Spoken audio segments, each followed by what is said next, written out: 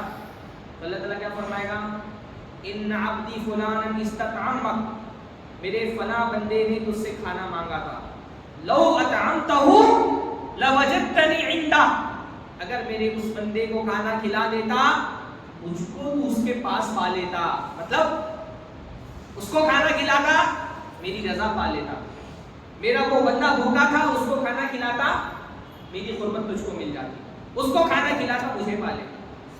اللہ پوچھے گا یبن آدم، میں آدم کی اولاد، مریض تو فلم تعودنی، میں بیمار ہو گیا تھا تو نے میری عیادت نہیں کی۔ کہے گا اللہ تعالیٰ تو رب العالمین ہے، تو کیسے بیمار ہو سکتا ہے، میں کیسے تیری عیادت کرتا۔ اللہ کہے گا میرا فلاں بندہ بیمار تھا، اسپتال میں ایڈمٹ تھا، اس کی عیادت کو جاتا لوجدتنی عندہ، اس کے بعد مجھے پا لیتا۔ اے آدم کی اولاد، میں نے تجھ سے پانی مانگا تو نے مجھے پانی نہیں پلایا۔ بندہ کہے گا اللہ کیسے پانی پلاتا، تو رب العالمین ہے۔ اللہ فرمائے گا میرا فلاں بندہ اس نے تجھ سے پانی مانگا تھا، اس کو پانی دیتا لوجدتنی عندہ، اس کے بعد مجھے پا لیتا۔ اللہ تعالیٰ تک پہنچنا ہے تو اللہ کے بندوں کے ذریعے اللہ تعالیٰ تک پہنچو۔ عبادتیں صرف اللہ تعالیٰ کو پانے کے لیے کافی نہیں ہے، اللہ سے جس کو محبت ہوگی اللہ کے بندوں سے بھی اس کو محبت ہوگی۔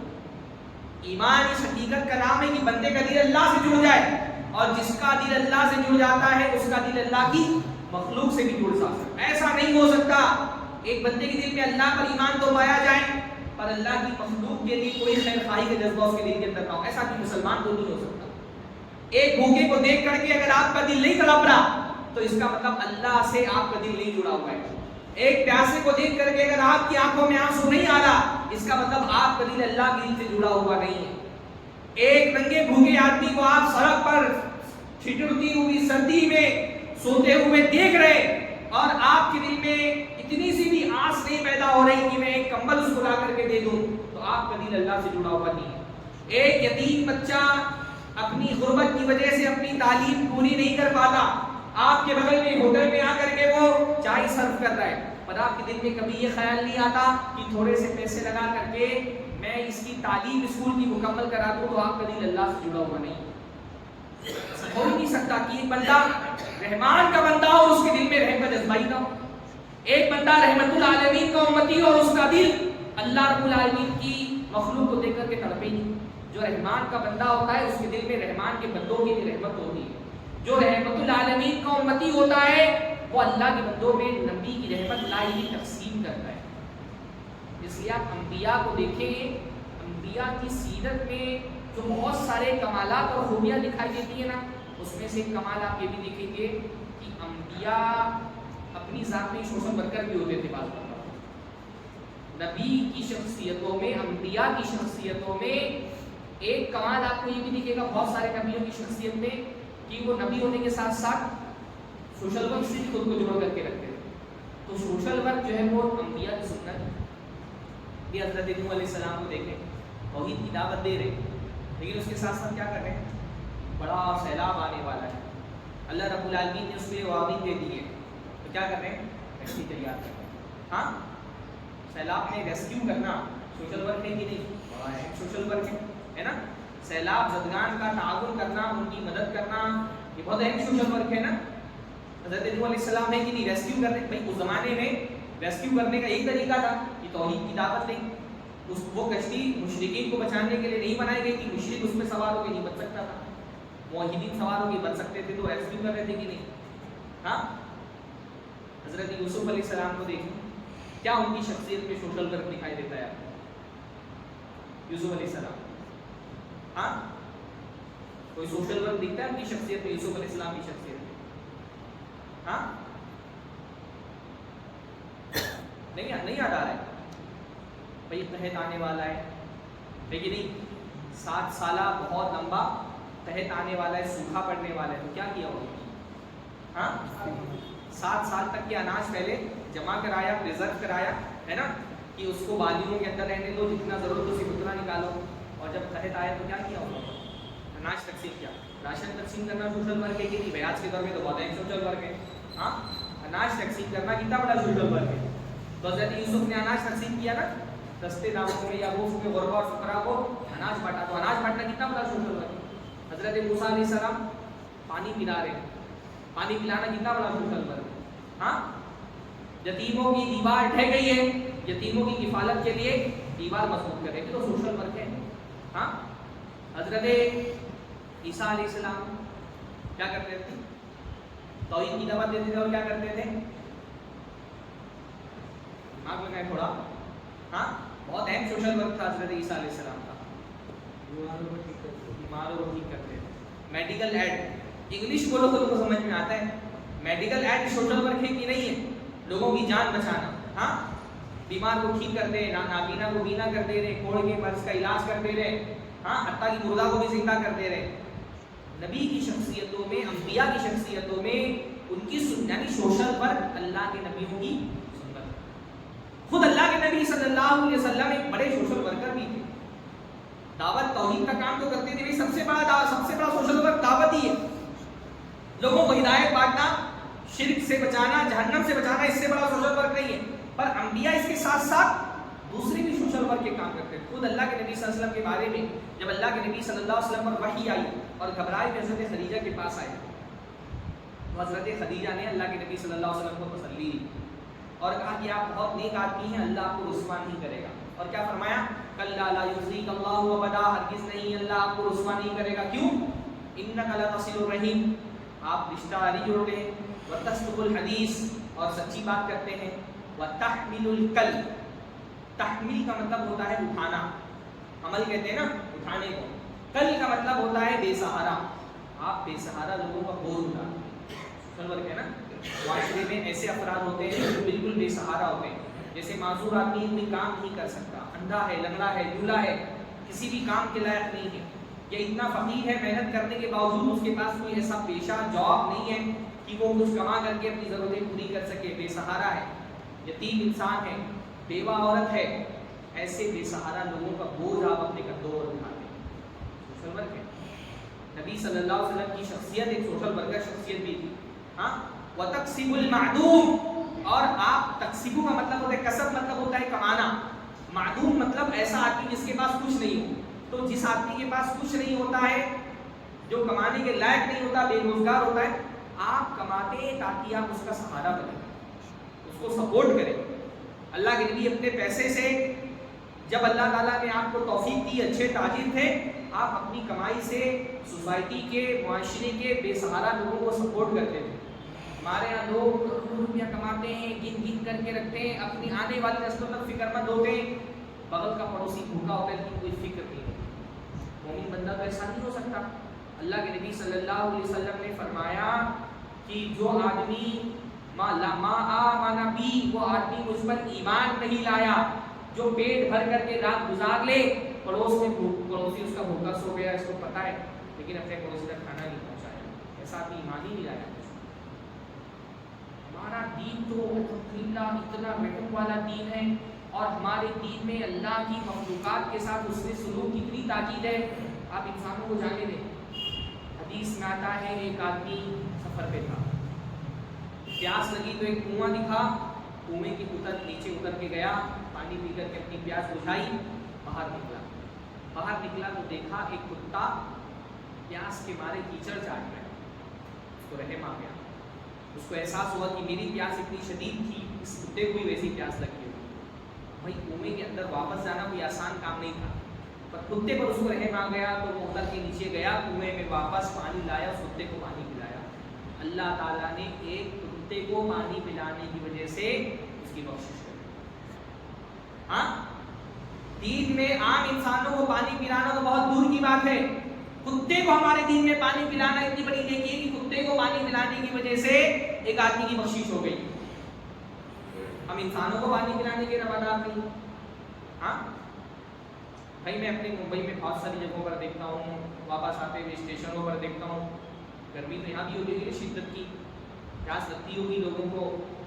بہت سارے علاقوں میں میں نے دیکھا الگ الگ تنظیم کے لوگ یا انفرادی طور پہ لوگ پانی کے اسٹال لگاتے ہیں, شربت بانٹتے ہیں اسٹیشنوں کے بعد خاص طور پہ.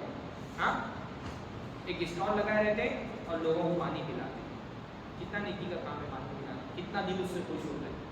آج تک میں نے کسی مسلمان تنظیم کا پانی پلانے کا اسٹال نہیں دیکھا. اب کیا ہوتا ہے پانی پلانے کا رواج ہے؟ ہاں نہیں ہے نا, کوئی بھی نہیں پلاتا ہے کہ مسلمان نہیں پلاتا. کتنے سارے ایسے علاقے ہیں. ہاں کوئی مشکل کام ہے بھائی, اسٹیشنوں کے باہر کھڑے ہو جائیں, بازار میں لوگ ہوتے ہیں وہاں کھڑے ہو جائیں, کہیں بھی پروگرام آپ کیا ہو رہا ہے کوئی آدمی کھڑا ہو جائے, ذمہ داری لے لی کوئی اتنا کارٹون پانی میری طرف سے پلایا جائے گا. کیا مشکل کام ہے؟ جب کتے کو پانی پلانے پر اتنا ثواب ہے, آپ سوچیے انسان کو پانی پلانا کتنا ثواب کا کام ہوگا.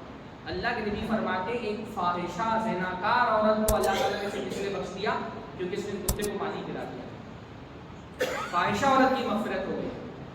جتنی میں ٹرینوں میں دیکھتا ہوں بھائی, ہمارے یہاں ممبئی سے جو ٹرینیں جاتی ہیں یو پی بہار کی طرف, وہاں سے واپس آتی ہیں ممبئی میں, وہاں خاص طور پہ چالو ڈبے میں جو لوگ بیٹھے ہوتے ہیں, ہاں ان کے اندر اتنی بھی استطاعت نہیں ہوتی کہ باہر نکل کر کے کسی اسٹیشن پر پانی لے سکے پینے کا.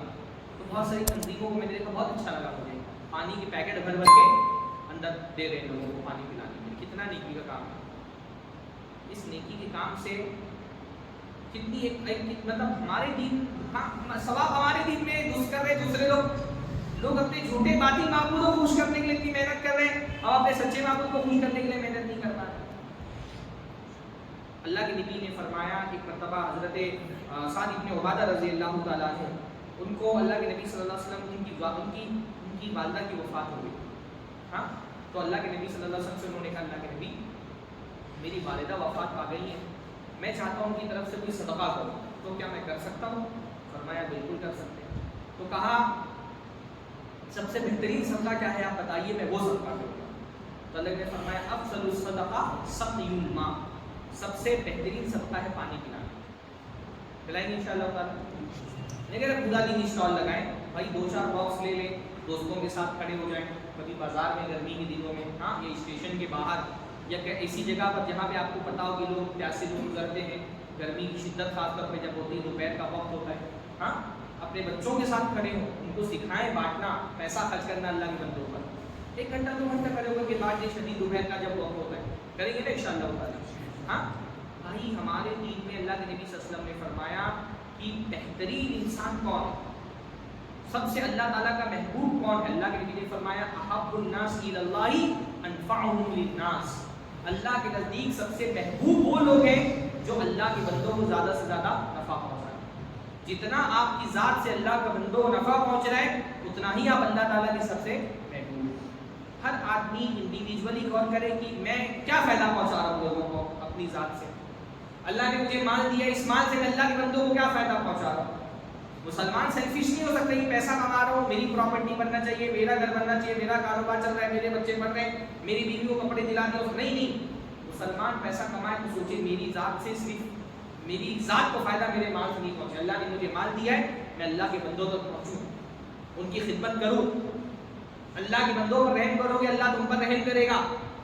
اللہ کے نبی نے فرمایا من نفس عن مؤمن کربۃ من کرب الدنیا, جو کسی مومن بندے کی دنیا کی تکلیف دور کرے گا اللہ تعالیٰ اس کی آخرت کی تکلیف انشاءاللہ تعالیٰ دور کرے گا. آپ چاہتے ہیں نا کہ قیامت میں آپ کے مراحل آسان ہو, تو آپ کو دنیا میں اللہ کے بندوں کے ساتھ آسانی کرنی چاہیے. ہاں اللہ کے نبی نے فرمایا احب الاعمال الی اللہ سرور تدخلہ فی قلب مسلم, اللہ کے نزدیک سب سے پیاری نیکی کون سی ہے, سب سے محبوب عمل کون سا ہے, کہ ایک مسلمان کی دل میں خوشی ڈال دو.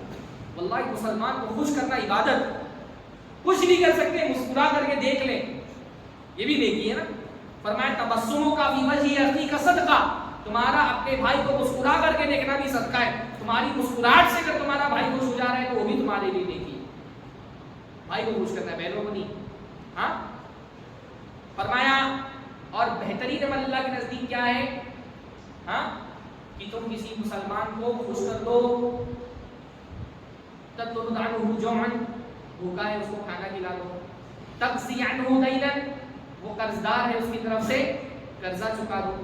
ہاں اس کی شفاعت کر دو، کہیں پر سفارش سے کام کر سکتا ہو تو سفارش کرنا بھی ایک طرح کا صدقہ ہے. ہاں تو اس کو کھانا کھلا دو، اس کی طرف سے کوئی بھوک پیاسا ہے پانی پلا دو، اس کی طرف سے قرضہ ادا کر دو. یہ ساری نیکی ہے.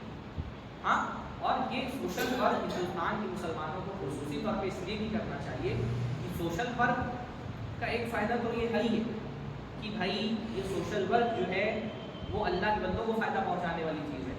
اچھا اللہ تعالیٰ نے یہ نہیں کہا کہ اپنے اللہ مسلمانوں کو فائدہ پہنچا دے، اللہ نے عمومی طور پہ کہا انسانوں کو فائدہ پہنچا دے. سوشل ورک اس لیے بھی ضروری ہے کہ سوشل ورک سے دعوت کے راستے کھلتے ہے کہ نہیں. ہاں سوشل ورک سے کیا ہوتا ہے؟ دعوت کے راستے کھلتے ہیں. بھائی اس سوشل ورک کا سہارا لے کر کے آج دنیا میں جو باطل نظریات کے لوگ ہیں وہ اپنا باطل دین پھیلا رہے ہیں کہ نہیں. سوشل ورک کا سہارا لے کر کے دنیا میں باطل مذاہب والے اپنا مذہب پھیلا رہے ہیں. اب ہندوستان میں بتائیے، ہندوستان میں کرسچینٹی دنیا کا سب سے نامعقول مذہب ہے کہ نہیں. یعنی عیسائیت سے زیادہ ان لاجیکل دین دنیا میں کوئی نہیں پھیلا. کوئی لاجک ہے عیسائیت میں؟ ان سے مجھے خدا کتنے تو بولیں گے ایک ہے پر وہ تین ہے اور تینوں ایک ہے اور ایک کسی سمجھ میں نہیں آیا آج تک. بولیں گے سارے انسان حضرت آدم نے کیونکہ غلطی کر دی تھی تو اس کے بدلے میں سارے انسان پیدائشی طور پہ گنہگار ہیں. کوئی لاجک ہے اس کے اندر؟ اگر میرا باپ غلطی کرے تو میں گنہگار ہوں گا. حضرت آدم نے غلطی کر دی تھی تو اوریجنل سن کون کا جو تصور ہے؟ سارے انسان پیدائشی گنہگار ہیں اور ان انسانوں کے کفارے کے لیے اللہ نے اپنے بیٹے کو قربانی دے دی. کوئی لاجک ہے اس کے اندر؟ لیکن آپ دیکھیں گے اس وقت دنیا میں عیسائیت جو سب سے پھیلا ہوا مذہب اس کے پیچھے وجہ کیا ہے؟ ان کا سوشل ورک. وہ لوگوں کو غریب آدمی کو کھانا دے کر کے ان کا ایمان چھین لیتے، پیاسے کو پانی پلا کر کے اس کو کفر دے دیتے اپنے پانی میں. ان پڑھ لوگوں کو تعلیم کے نام پر ان کے دماغوں میں اپنے کفر کا زہر گھولتے ہیں. آپ ہندوستان میں بتائیں سب سے مشہور عیسائیوں کی کون سی شخصیت ہے جس سے آپ واقف ہیں عیسائی مذہب میں؟ ہاں سب سے مشہور پرسنالٹی کس کو آپ جانتے ہیں عیسائیوں میں ہندوستان کی تاریخ میں؟ ہاں مدر ٹریسا. ہاں مدر ٹریسا کس حوالے سے معروف ہے؟ اپنے مذہب کے لیے نہیں، سوشل ورک کے لیے. آپ کی کلکتہ کی تھی نا؟ ہاں مدر ٹریسا کوئی تعلق تھا شاید کلکتہ سے. ہاں تو وہ سوشل ورک کے نام پہ ہمارے استاد مولانا عبدالسلام رحمانی رحمہ اللہ وفات پا چکے. وہ فجی میں کئی سالوں تک کے رہے. فجی جانتے ہیں آسٹریلیا کے قریب ایک چھوٹا سا جزیرہ ہے. تو وہ فجی کی تاریخ انہوں نے لکھی اپنی کتاب میں. تو انہوں نے بتایا کہ فجی میں جو ہے پرانے زمانے میں جو آبادی تھی وہ جنگلی آدم خور انسانوں کی آبادی تھی. آدم خور سمجھتے جو انسانوں کو کاٹ کے کھا جاتے ہیں. ہاں کینیبل بولتے ہیں انگلش میں، کیا بولتے ہیں. تو کیا ہوا کہ جو آدم خوروں کی آبادی تھی تو یورپ سے پادری لوگ ان میں اپنی مذہب کی تبلیغ کرنے لے جاتے تھے. ان کو کھانا دیتے تھے، پانی دیتے تھے، ان کو دوائیاں دیتے تھے اور ان میں اپنی دین کی تبلیغ کرنے لے جاتے ہیں. بہت سارے جو جنگلی لوگ تھے آدم خور وہ کیا کرتے تھے؟ پادریوں کی بات سنتے تھے، بولتے تھے تمہاری بات بہت اچھی ہے، ہم کو تمہاری بات قبول ہے اور تمہارا گوشت بھی بہت اچھا ہے. ہاں پادریوں کو کاٹ کے کھا جاتے تھے. پر یہ عیسائی پادری اور مبلغین تھے انہوں نے اپنی دعوت روکی نہیں، مسلسل اپنے مبلغین وہاں پر بھیجتے رہے یہاں تک کہ آج فیجی ایک اکثریت عیسائی لوگوں کا ملک ہے. اکثریت ان کی عیسائی ہے. بعد میں انڈین جو ہے وہ جا کر کے وہاں پہ آباد ہو گئے، انگریز لوگ لے کے چلے گئے تو انڈین سے بھی اچھی خاصی تعداد ہے فیجی. تو دعوت کی یعنی سوشل ورک کو دعوت کا وسیلہ بنانا چاہیے. خاص طور پہ آپ دیکھیے کہ جو ہندوؤں کا پچھڑا ورگ ہے، دلت سماج کے لوگ ہیں، ہاں یہ ہماری دعوت بہت آسانی سے قبول کر سکتے ہیں انشاءاللہ. اور دعوت قبول کرنے کا مطلب نہیں کہ وہ مسلمان ہی ہو جائے. بھائی ضروری نہیں کہ اسلام کی دعوت دے تو ایک آدمی مسلمان ہو جائے یہی دعوت ہے. کم سے کم سوشل ورک سے ہم اتنا کر سکتے ہیں کہ جو اتنا بڑا پروپیگنڈا مسلمانوں کے خلاف چل رہا ہے میڈیا کا پروپیگنڈا ہے اور میڈیا چیخ کر کے چلا کر کے مسلمانوں کو دہشت گرد ثابت کرنے کی کوشش کر رہا ہے. ہر سطح پر مسلمانوں کی امیج خراب کی جا رہی ہے. آپ کا سوشل ورک کم سے کم اتنا تو ہوگا نا کہ جو مسلمانوں کی امیج کو خراب کرنے کی اتنی بڑی مشینری کام کر رہی ہے, آپ کا تھوڑا سوشل ورک مسلمانوں کی امیج کو سدھارے. ہاں انشاءاللہ تعالی. میں نے دیکھا کہ لاک ڈاؤن میں جب ممبئی میں پابندیاں لگ گئی اور وہاں کے جو یو پی, بہار, اڑیسہ, بنگال الگ الگ علاقوں کے جو مزدور تھے وہ مائگریٹ کرنے لگے, تو انہوں نے ایک تجربہ یہ کیا اور آ کر کے کئی لوگوں نے بیان کیا کہ ہم ممبئی سے نکلے اور فلاں علاقے میں گئے, جگہ جگہ پر ہم کو داڑھی والے, ٹوپی والے مسلمان بھائی دکھائی دیے. کوئی کھانا کھلا رہا تھا, کوئی پانی پلا رہا تھا, کوئی فروٹ تقسیم کر رہا تھا. مصیبت میں جس بندے کا آپ نے ساتھ دیا ہے نا, اور اس کی وجہ سے جو تاثر ایک مسلمان کے بارے میں اس کے دماغ میں بیٹھا ہے, پھر وہ میڈیا میں 9 بجے بیٹھ کر کے اینکر کتنا بھی مسلمانوں کے خلاف زہر اگلتا رہے, جب ایک بندے کا آپ کے ساتھ معاملہ اچھا ہوا ہے وہ میڈیا کے اس زہریلے اینکر کی بات نہیں سنے. یہ دلتوں میں خاص طور پر سوشل ورک کا کام کریں, کیونکہ سارے فسادات میں یہی لوگ یوز ہوتے ہیں نا. جتنے بھی مسلمانوں کے خلاف فسادات ہوتے ہیں, کوئی امیر طبقہ نہیں آتا ہے مسلمانوں کے گھر اور دکان ٹوٹنے کے لیے اور جلانے کے لیے, توڑ پھوڑ کرنے کے لیے. انہی دلتوں کو استعمال کیا جاتا ہے. ان کے ساتھ اچھا سلوک کریں, ان کے دل کو نرم کریں. قرآن مجید میں باقاعدہ یہ مقصود ہے نا, والمؤلفۃ قلوبہم, لوگوں کا دل نرم کرنے کے لیے ان کے ساتھ اس کی سلوک کرنا. اور اس کے اوپر ایک کیٹیگری یہ رکھی ہے کہ مسلمانوں کو کوئی طبقہ اگر ایسا ہے جہاں پہ مسلمان اقلیت میں ہے اور اکثریت اوپر کوئی ظلم اور زیادتی کر رہی ہے, اور ایسا ہو کہ اگر کچھ مال اوپر خرچ کرنے سے اپنا ہاتھ روک لیں گے, تو ایسی صورت میں ان پر مال بھی, حتیٰ کہ زکوٰۃ کا مال بھی خرچ کیا جا سکتا ہے انشاءاللہ. ورنہ اصولاً زکوٰۃ کا مال مسلمان فقیروں کے لیے, لیکن ایک کیٹیگری اتنی رکھی ہے کہ اس میں بھی زکوٰۃ کا پیسہ خرچ کیا جا سکتا ہے. ہاں تو بھائی اچھا, اللہ کے نبی, ٹائم میرے پاس کم ہے, اللہ کے نبی صلی اللہ علیہ وسلم بہت سارے سوشل ورک کے کام ایسے ہیں نا جو جس کا ہم کو بنیاد اللہ کے نبی کی سیرت میں ملتی ہے. مثلا طبی امداد کرنا, میڈیکل ایڈ, یہ کتنا ضروری کام ہے. اللہ نے فرمایا ومن احیاها فکأنما احیا الناس جميعا, جو ایک انسان کو زندگی دے گویا کہ اس نے سارے انسانوں کو زندگی دی. تو بھائی انسانوں کو زندگی آپ کیسے دے سکتے ہیں؟ مرنے والوں کو تو زندہ نہیں کر سکتے نا, جو مر گیا اس کو زندہ نہیں کر سکتے, پر مرنے والے کو علاج فراہم کر کے اس کی زندگی بچا سکتے کہ نہیں بچا سکتے. ہاں میڈیکل ایڈ فراہم کرنے کے مختلف طریقے ہو سکتے ہیں.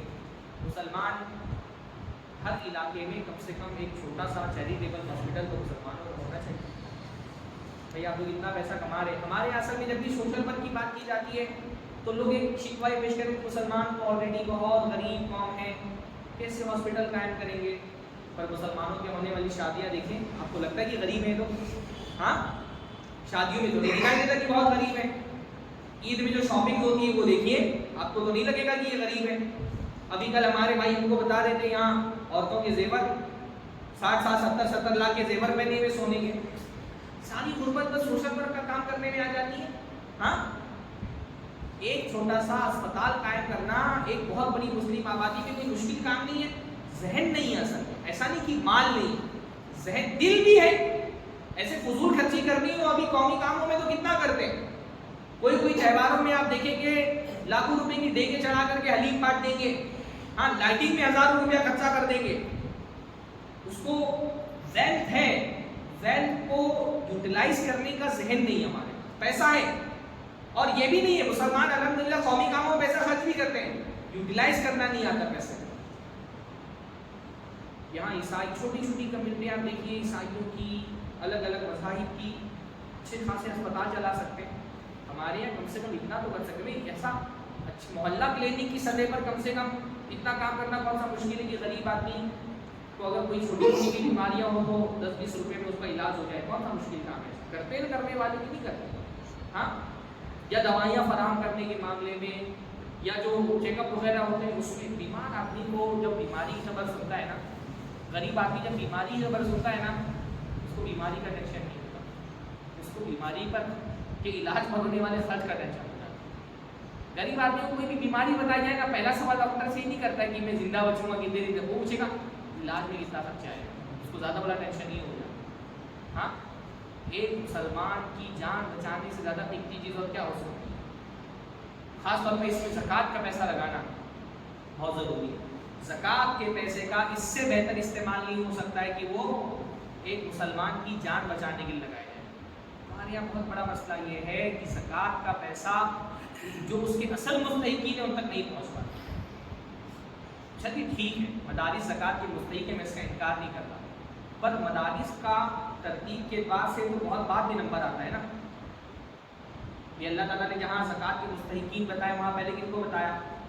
انما الصدقات للفقراء والمساکین، ہے نا، فقراء کے لیے، مساکین کے لیے.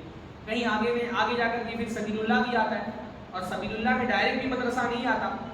سبیل اللہ میں قیاس کر کے علماء نے مدرسے کو اس کے اندر شامل کیا، وہ ایک ضمناً سبیل اللہ کی ضمن میں کہیں پر مدرسہ آ جاتا ہے. دیکھیے ہمارے یہاں مسئلہ یہ ہے کہ بڑا اماؤنٹ جو ہے زکوٰۃ کا وہ مدارس میں چلا جاتا ہے.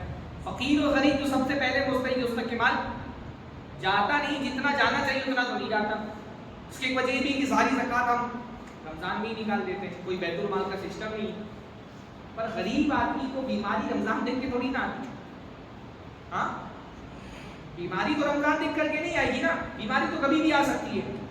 بیماری آ جائے گی، بندہ کہاں جائے گا؟ واللہ میں علماء کو جانتا ہوں، مولویوں کو، گھر میں کوئی بندہ بیمار ہو گیا، ان کے بچی بیمار ہو گئی، ایک جن کے ابا بیمار ہو گئے، وہ ہندو مندروں کے ٹرسٹ کے باہر کھڑے ہو کر کے لائن لگا کے 5-5 ہزار روپیہ وصول کرتے ہیں. جس مسلمان کی کروڑوں میں زکوٰۃ نکلتی ہو، اگر میں کچھ سینکڑوں کروڑ میں زکوٰۃ نکلتی ہو، اس کو اپنی جان بچانے کے لیے مندروں کے ٹرسٹ کے سامنے جا کر کے ہاتھ پھیلانا پڑے تو کتنے افسوس کی بات. ہاں، ہر علاقے میں مسلمانوں کے میڈیکل ایڈ کی ایک صندوق ہونی چاہیے طبی امداد کے لیے، کہ بھائی ہم ٹھیک ہے پورا خرچ نہیں اٹھا سکتے، پر کسی آدمی کو بڑی بیماری آ گئی، کوئی ہارٹ کا سرجری کرانا ہے، کسی کو کڈنی ٹرانسپلانٹ کرانا ہے، کسی کو برین ہیمریج ہو گیا ہے، کسی کو اور کوئی بیماری ہے، کچھ تو اس کا ہلکا کر سکتے ہیں بوجھ. ہاں، کوئی تو ایسا بیت المال ہو کہ مجھے بتاؤ میرے بچے کل کو بیمار ہو جائے، میں کل کو بیمار ہو جاؤں، کوئی تو ایک ایسا مرکز ہو کہ وہاں سے مجھے خود سپورٹ کی امید ہو کہ یہاں سے ہو جائے. بیت المال ہوتے ہی اب کیا ہے علاقے بیت المال ہی نہیں ہے، پورے انڈیا ملک میں کہیں بیت المال نہیں ہے. ہاں ہاں، ایک علاقے. ہاں، بیت المال تھوڑے بہت ہوتے بھی تو کا مسئلہ کیا ہوتا ہے؟ دینے والا ایک ہوتا ہے، مانگنے والے 100 ہوتے ہیں. یہی ریشو ہے. دیتے ٹائم لوگوں کو بیت المال دھیان نہیں آتا، خود مصیبت میں آتے تو پھر دکھائی دیتا کہ بیت المال کچھ نہ کچھ اپنا مال بیت المال مطلب ایک بیت المال ایک الگ پورا سسٹم ہے، اس پر ایک الگ سے بات ہونی چاہیے. وہ سسٹم کیسے ہونا چاہیے؟ ٹرانسپیرنسی ہونی چاہیے، کوئی کرپشن نہیں ہونا چاہیے، آسانی سہولت رہنی چاہیے غریبوں کے لیے جو مانگنے کے لیے آ رہے ہیں. لیکن ایک طبی امداد، ایک میڈیکل ایڈ فراہم کرنا ایک بہت اہم ذریعہ ہے سوشل ورک کا، جو ہمارے یہاں اس پر کام نہیں ہو رہا. پانی پلانے کے بارے میں نے آپ کو بتایا، پانی پلانا کتنی بڑی نیکی ہے. ہاں، کریں گے انشاءاللہ. ہاں، تو میں نہیں پورا دن کرے رہے، 1-2 گھنٹے کے لیے جائیں، بچوں کے ساتھ کرے رہے، کہیں بازار میں، اسٹیشن کے باہر، بس اسٹاپ پہ، ہاں کہیں دیکھ رہے ہیں مزدور لوگ کام کر رہے ہیں، پانی پلائیں، شربت پلائیں، تو انشاءاللہ تعالیٰ بہت بڑی نیکی ہے. کھانا کھلانا تو بہت اچھی نیکی ہے. میرا ایک پورا درس ہے کھانا کھلانے کے فضائل کا، 1 گھنٹے کا. ہاں، کھانا کھلانے کی بہت فضیلتیں آئی ہیں قرآن و حدیث کے اندر. تو میں اتنا وقت نہیں ہے، ورنہ میں آپ کو ساری اس کی دلیلیں بیان کرتا رہتا. ایک بہت مشہور حدیث ہے، اللہ کے جب مدینہ میں تو فرمایا سلام پھیلاؤ، رشتہ داری نبھاؤ، کھانا کھلاؤ، اور جب رات میں لوگ سو رہے ہوں تو نماز پڑھو. افشوا السلام، اطیعوا الطعام، صلوا الارحام، وصلوا باللیل والناس نیام. 4 کام کرو، جنت میں بغیر کسی ٹینشن کے چلے جاؤ، سلامتی کے ساتھ چلے جاؤ. ہاں، تو کھانا کھلانے کی بہت فضیلت قرآن و حدیث میں آئی. ہاں، جنتیوں کی علامت یہ بتائی گئی کہ وہ کھانا کھلاتے ہیں، جن کو اللہ تعالیٰ قیامت کے دن مصیبت سے نجات دے گا. اللہ تعالیٰ نے ان کے بارے میں فرمایا کہ وہ وَيُطْعِمُونَ الطَّعَامَ عَلَىٰ حُبِّهِ مِسْكِينًا وَيَتِيمًا وَأَسِيرًا، کہ وہ اپنی مال سے محبت ہونے کے باوجود کھانا کھلاتے تھے یتیموں کو، مسکینوں کو اور قیدیوں کو. کھانا کھلانا ایک بڑی نیکی ہے. یتیموں اور بیواؤں کی مدد کرنا بہت بڑی نیکی کا کام ہے. یعنی ہمارے دل میں کتنی بڑی نیکی اندازہ لگائیے. اللہ نے فرمایا الساعی علی الارملۃ والمساکین کالمجاہد فی سبیل اللہ، یتیموں اور مسکینوں اور بیواؤں کی مدد کرنے والا، مسکینوں اور بیواؤں کی مدد کرنے والا، ان کا سہارا بننے والا، اللہ کے راستے میں جہاد کرنے والے مجاہد کی طرح. آج کا دور ویسے جہاد کا دور تو نہیں ہے ہندوستان میں کہ ویسا جہاد ہو رہا ہو، جنگی ہو رہی ہے، کافروں سے لڑائی کر رہے ہیں، پر جہاد کے راستے اللہ تعالیٰ نے اور بھی کھول کر کے رکھے. اس میں سے ایک راستہ کیا ہے؟ یتیموں کی مدد کرو، بیواؤں کا سہارا بنو. اللہ کے نے فرمایا او کلذی یقوم اللیل ویصوم النہار، یا اس آدمی کی طرح ہے جو رات میں قیام کرتا ہے، پوری رات نماز پڑھتا ہے اور پورا دن روزے رکھتا ہے، کتنی بڑی نیکی ہمارے لیے، یتیم اور بیواؤں کی کفالت۔ واللہ بہت افسوس کی بات ہوتی ہے ہمارے پاس میں بیت المال کا کوئی نظام ہے ہی نہیں۔ ایک عورت بیچاری بیوہ ہو گئی، اب بیوہ عورتوں کے ساتھ ہمارے ہندوانہ معاشرے میں ایسے مزاج بن گیا نا کہ عورت کی شادی کرتے ہیں تو لوگوں کو لگتا ہے جس کو گھر سے رخصت کر دیا، جیسے جنازہ رخصت کر دیا، شوہر کی موت ہو جاتی ہے، بھائی کو کوئی پرواہ نہیں ہوتی کہ میری بہن بیوہ ہوئی، اب کفالت میرے ذمے، سسرال والے بھی ساتھ نہیں دیتے، میکے والے بھی ساتھ نہیں دیتے، بیوہ عورت کتنی بے سہارا ہو جاتی ہے ہمارے معاشرے میں، کہیں ٹھکانا اس کو نہیں ملتا، اس کو بیچارے کو باپ کی جائیداد میں تو سب ایسے بھی نہیں دیتے کہ دیتے ہیں آپ کیا؟ ہاں، باپ کی جائیداد میں حصہ دیتے ہیں بیٹیوں کا؟ عام طور پہ تو نہیں دیتے، یہاں سے بھی میرے پاس ایسے مسائل آئے، تو باپ کیا سے اس کو کچھ ملا نہیں، ادھر شوہر کا بھی انتقال ہو گیا، بیوہ عورت ہمارے معاشرے میں کہاں جائے گی؟ واللہ میں جانتا ہوں دیہاتوں میں عورتیں جسم فروشی کرتی ہیں صرف اس وجہ سے کہ بچے کا پیٹ پالنے کے لیے پیسہ نہیں ان کے پاس، جہاں دیہات میں سے کیسز آئے 100 روپیہ 50 روپیہ لیتی ہیں جسم فروشی کے بدلے میں تاکہ اپنے بچوں کا پیٹ پال سکیں، ہاں، یا بھیک مانگتی ہے بیوہ عورتیں۔ میں واللہ میری آنکھ میں آنسو آ گئے، ترلا میں جہاں میں ممبئی میں رہتا ہوں، میں نے دیکھا کہ نماز پڑھ کر کے میں مسجد سے باہر نکلا، جیسے چھوٹا سا ہوٹا بنا ہوا تھا، اور ایک بیچاری بہت مطلب ڈیسنٹ گھرانے کی عورت دکھ رہی تھی، کیونکہ وہ بیچاری ہاتھ پھیلا کے ایسے نہیں مانگتی، ہاں، چہرہ اس نے دوسری طرف کیا ہوا تھا، بیٹھی ہوئی تھی، اور 2 چھوٹے چھوٹے بچے 2-3 بچے کھیل رہے تھے، کپڑے نکل کے پہچان میں آتے ہیں لیکن بھکاری نہیں، پروفیشنل بھکاری نہیں، کسی بیچارے ڈیسنٹ گھرانے کی لڑکی تھی، حالات اس موڑ پہ لے آئے، شوہر کا انتقال ہو گیا، بچے یتیم ہو گئے، کہاں جائے گی، نہ میکے میں کوئی سہارا، نہ سسرال میں سہارا، اتنی اس کے اندر جرات نہیں تھی کہ ہاتھ پھیلا کے مانگ سکے، بس مسجد کے باہر آ کے بیٹھ گئی، بچے کھیل رہے، تو جو سمجھدار تھے دیکھنے والے وہ سمجھ گئے کہ ضرورت مند ہے تو کچھ پیسہ نہ کرنا دے، یہ افسوس کی بات ہے۔ بھائی آپ اپنے بارے میں سوچیں، میں اپنے بارے میں، کل میں انتقال ہو جاؤں میری بیوی بچے کہاں جائیں گے، آپ کے بچے انتقال ہو جائیں کہاں جائیں گے؟ ہاں، یتیموں کی کفالت کا یا بیواؤں کی کفالت کا کوئی سسٹم تو ہم نے نہیں بنایا نا، معاشرے میں جو پیسے والے لوگ ہیں ان کی ذمہ داری صرف اپنے گھر کو سنبھالنا نہیں ہے، سوسائٹی کا جو بے سہارا طبقہ ہے سارے پیسے والوں کی ذمہ داری اس کا سپورٹ کرے، نہیں کریں گے نا۔ ایک مسلمان عورت کو میں جانتا ہوں، شوہر کا انتقال ہو گیا، ٹی بی ہوئی تھی، علاج کرانے میں جو جمع پونجی تھی سب لگا دی، بچا نہیں جائے، انتقال ہو گیا، کرائے کے گھر پہ رہتی تھی، 3 بچے تھے چھوٹے چھوٹے، شوہر کے انتقال کے بعد کوئی سہارا ہی نہیں، بہت کوشش کی اس نے کہ کوئی جاب واب کر کے اپنا کام چلا لے، پر کوئی ہنر بھی نہیں آتا تھا، اور جاب کرنے جاتی تھی جو کالیگس تھے وہ چھیڑتے تھے۔ ہمارے معاشرے میں تو بیوہ عورت کٹی پتنگ کی طرح ہوتی ہے، جیسے بھیڑیوں کے درگے میں کوئی بکری آ گئی ہو، ہر انسان اس کو شہوت کی نظر سے دیکھتا ہے۔ کوشش کی کہ کوئی نکاح کر لے، تو جس سے نکاح کرنے کے لیے بولتی وہ بولتا کہ گھر ہوگا تو کر لوں گا، اگر گھر ہمارا ہوگا وہ کر لوں گا، بہت پریشان ہوئی، آخر میں جا کر کے ایک یوپی کا یادو اس سے نکاح کر لیا، کیا اس کے لیے ہم گنہگار نہیں، میں نہیں کہہ رہا کہ اس کے لیے مرتد ہونا جائز ہو گیا، لیکن کہیں نہ کہیں اس کے پیچھے ہماری بے حسی بھی تو ایک سبب ہے کہ نہیں؟ ہاں، کوئی ہمارے معاشرے میں یتیموں کی حفاظت، بیواؤں کی حفاظت کا کوئی نظام ہی نہیں ہے، پیسے کی کمی نہیں ہے نہیں یہ کام کرتے۔ اسی طرح سے سوشل ورک میں تعلیم پر خرچ کرنا بھی بڑا سوشل ورک میں، خاص طور پہ جو مدرسے کے طلبہ ہیں، بہت سارے مدرسے کے طلبہ بیچارے تعلیم نہیں مکمل کر پاتے پیسہ نہ ہونے کی وجہ سے، ہاں، ایسے بچوں پہ پیسہ خرچ کرنا، مدرسوں پہ پیسہ خرچ کرنا، میں نے سنا اپنے مدرسے میں کوئی فیس نہیں لگتی ہے ماشاءاللہ، بغیر فیس کے بچے پڑھتے ہیں، بہت اچھی بات ہے، ورنہ آج کل مدرسوں کی فیس اسکولوں سے کم نہیں ہے، بچوں کو تعلیم دلانا جتنا اسکول میں مشکل ہے اتنا ہی مدرسوں میں مشکل ہو گیا ہے، تو یہ بہت اچھی بات ہے، ایسے مدارس پہ خرچ کریں، مدارس کے طلبہ پہ خرچ کریں، راشن پڑھا دیں کبھی کبھی، ہاں، اپنی طرف سے بچوں کی دعوت لے لیں، بچے جب دعوت ہوتی ہے نا گوشت کی بہت خوش ہوتے ہیں، بھی مدرسے میں پڑھ چکے ہیں نا، ہاں، بچوں پر خرچ کرنے سے اللہ رزق میں برکت دیتا ہے۔ ایک صحابی تھے، انہوں نے آ کے اللہ کے نبی سے شکایت کی، اللہ کے نبی میرا بھائی آپ کے ساتھ اصحاب صفہ میں شامل ہے، صبح شام آپ کے ساتھ لگا رہتا ہے، پڑھنے پڑھانے کا کام کرتا ہے، اور میں اکیلے تجارت کرتا ہوں، اس کا بھی بوجھ میں اٹھا رہا ہوں، تو وہ چاہتے تھے کہ اللہ کے نبی ان سے کہیں کہ کچھ کام کرو، تو اللہ نے فرمایا لعلک ترزق بی، تم کو جو رزق مل رہا ہے شاید اسی کی وجہ سے مل رہا ہو، ہاں، بچوں پہ خرچ کریے، مدرسے کے طلباء پہ راشن بنا دیجیے، کوئی تعاون کریے، انشاءاللہ تعالیٰ اس کے ذریعے سے اللہ آپ کی رزق میں برکت دے گا۔ تو بچوں کی تعلیم پہ، خاص طور پہ دینی تعلیم پہ خرچ کرنا۔ اسی طرح سے پیڑ لگانا، پودے لگانا، یہ بھی بہت بڑا سوشل ورک ہے، شجر کاری۔ اللہ کے نبی صلی اللہ علیہ وسلم نے فرمایا جب بھی کوئی مسلمان کوئی پودا لگاتا ہے، اس پودے سے چاہے انسان کھائے، چاہے جانور کھائے، چاہے پرندے کھائیں، مومن بندے کے لیے وہ پیڑ لگایا ہوا پیڑ کیا ہوتا ہے؟ صدقہ ہوتا ہے، اس کے سائے میں بیٹھنے والوں کا بھی صدقہ ہوتا ہے۔ ہاں، بلکہ حدیث میں آتا ہے کہ تم دیکھو اگر قیامت آ رہی ہے اور ہاتھ میں تمہارے پودا ہے تو اس کو لگا دو، چھوڑو۔ تو شجر کاری بھی اسی طرح سے جو ہے بے روزگاروں کی مدد کرنا، کوئی اگر بے روزگار ہے اس کو کہیں روزگار میں لگانا، یہ بھی اللہ کے نبی کی سنت ہے۔ ایک صحابی ہے اللہ کے نبی صلی اللہ علیہ وسلم کے پاس اور کہا مجھے کچھ دے دیجیے، تو اللہ کے نبی نے فرمایا تم ہٹے کٹے ہو۔ پھر اس کے بعد ان سے کہا جاؤ اپنا سامان گھر کا لے کے آؤ، لے کر کے اس کو بکوایا اور کہا جاؤ گلاری خرید کر کے لکڑی کاٹو۔ تو لوگوں کو روزگار میں لگانا بھی اللہ کے نبی کی سنت ہے۔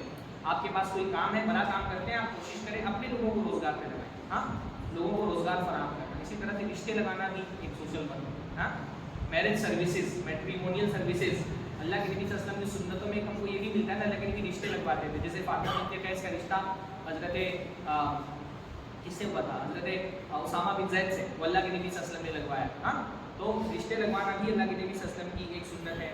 اسی طرح سے صلح کروانا، آربیٹری جو کاؤنسل ہوتے ہیں وہ بھی اللہ کی سنت ہے، اللہ کے نبی صلح بھی کرواتے تھے۔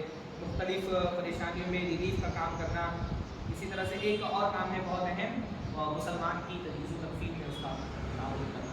ہاں، مرنے کے بعد بہت سارے جو اتنے غریب ہوتے ہیں جن کے پاس کفن کا بھی انتظام نہیں ہوتا، اللہ نے فرمایا جو کسی مسلمان کو کفن پہنائے گا اللہ تعالیٰ قیامت کے لیے اس کو ریشم کا لباس پہنائے گا۔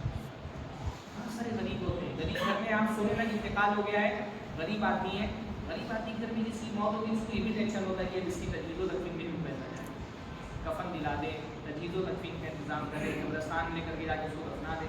ہمارے کچھ علاقوں میں، ممبئی میں اور ساؤتھ کے کچھ علاقوں میں بہت اچھا کام ہوتا ہے اور بہت اپریشیٹ کرتا ہوں۔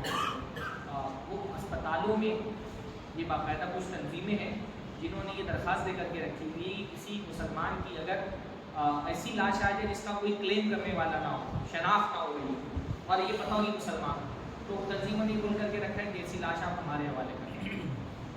تو وہ ایسی لاشیں جب آتی ہیں، بہت سارے ایسے لوگ ہوتے ہیں نا، جیسے چرسی لوگ ہیں مسلمان، گھر چھوڑ دیا، گھر والوں سے کچھ رابطہ نہیں ہے، کہیں پہ موت ہو گئی، پڑے ہوئے تھے، اسپتال والے اٹھا کے لے کے چلے گئے، کسی بنڈی والے، تو اب کوئی گھر ان کا کچھ زیادہ پتہ ہوگا نہیں، گھر بار کون ہے، باپ بیٹا کون ہے، تو ایسے لوگوں کی لاش لے کر کے اس کو باقاعدہ عزت کے ساتھ نہلا دھلا کے کفن پہنا کر کے قبرستان میں لے جا کر کے واجب ہے مسلمان، مستحب نہیں ہے۔ یعنی کوئی مسلمان کی موت ہو جائے تو اس کی جائز طریقے سے تجہیز و تکفین کر کے اس کو مسلمان قبرستان میں جنازے کی نماز پڑھ کے دفن کرنا واجب ہے، فرض کفایہ ہے۔ اگر سارے لوگ، کچھ لوگ اگر کر دیں گے تو کوئی گنہگار نہیں ہوگا، کوئی نہیں کرے گا تو سارے گنہگار ہوں گے۔ عام طور پہ ایسی لاشوں کو پھر میڈیکل کے لیے بھیج دیا جاتا ہے، ہاں، یا پھر جلا دیا جاتا ہے، لے جا کر کے ضائع کر دیا جاتا ہے۔ تو یہ بھی کام ہے کرنے کا، بہت سارے لوگ ماشاء اللہ یہ کام کر بھی رہے ہیں۔ تو ایسے بہت سارے سوشل ورک کے کام ہے، میں نے کچھ چیزیں آپ لوگوں کے سامنے رکھی ہیں، ذہن بنانے کی ضرورت ہے لوگوں کو۔ ہاں، دین کا کام صرف کتابیں بانٹنا نہیں ہے، یہ سارا دین کا ہی کام ہے، یہ سب بھی اللہ کے نبی کی سنت ہے۔ اللہ تعالیٰ نے مال دیا ہے، کوشش کریے کہ اس مال سے صرف اپنی ذات کو فائدہ پہنچاؤ۔ کیا مال؟ ایسا پیسہ کما کہ کیا فائدہ؟ جس پیسے کا فائدہ آپ کی قوم کو، آپ کے محلے کے، آپ کے علاقے کے، آپ کی جماعت کے لوگوں کا نہ پہنچے۔ کوشش کریے اللہ نے جو مال دیا اس کا کچھ حصہ کم سے کم اللہ کے بندوں کی خدمت کے لیے لگائیے۔ ٹھنڈی میں نکل جائیے، رات میں دیکھیے بہت سارے لوگ آپ کو سڑکوں میں ملیں گے، کمبل تقسیم کریے ان میں۔ ہاں، پڑھائی کا دور شروع، خاص طور پہ رمضان کا یہ مہینہ آنے والا ہے، اس میں تو خاص طور پہ اتنا کریے کہ غریب گھرانے میں مہینے بھر کا راشن بنا دیجیے، کم سے کم ایک مہینہ تو اس کو غریب آدمی کو یہ ہوگی بھائی میرے گھر میں راشن بھرا ہوا ہے، میں تو سب عبادت کر سکتا ہوں، بڑی نہیں ہوگی انشاءاللہ۔ اور انشاءاللہ رمضان میں جو کھانا کھا کر کے وہ عبادت کرے گا نا، اس عبادت کا ثواب بھی آپ کو ملے گا۔ کرتے ہیں آپ لوگ شعبان میں؟ ہاں، راشن کی تقسیم کریے شعبان میں انشاءاللہ، ہاں، بہت نیکی کا کام ہے انشاءاللہ۔ ایسے بہت سارے نیکی کے کام ہیں، آپ غور کریں گے تو آپ کو سمجھ میں آئے گا۔ خاص طور پہ اپنے گھر میں، خاندان کے رشتے داروں میں کوئی آدمی ہے اس کا فائدہ پہنچانے کی کوشش کریے۔ اللہ تعالیٰ ہم سب کو بھی نصیب رحمت عطا فرمائے، اللہ عبادت کی بھی توفیق دے اور اپنے بندوں کی خدمت کی بھی توفیق دے۔ دیندار آدمی صرف عبادت سے دیندار نہیں ہوتا، عبادت اور خدمت، اللہ کی عبادت اور اللہ کے بندوں کی خدمت دونوں کو جوڑیں گے تب آپ اصلی دیندار کہلائیں گے، تب آپ نیک آدمی کہلائیں گے۔ اقول قولی ھذا واستغفر اللہ لي ولکم ولسائر المسلمین واستغفروہ انہ هو الغفور الرحیم۔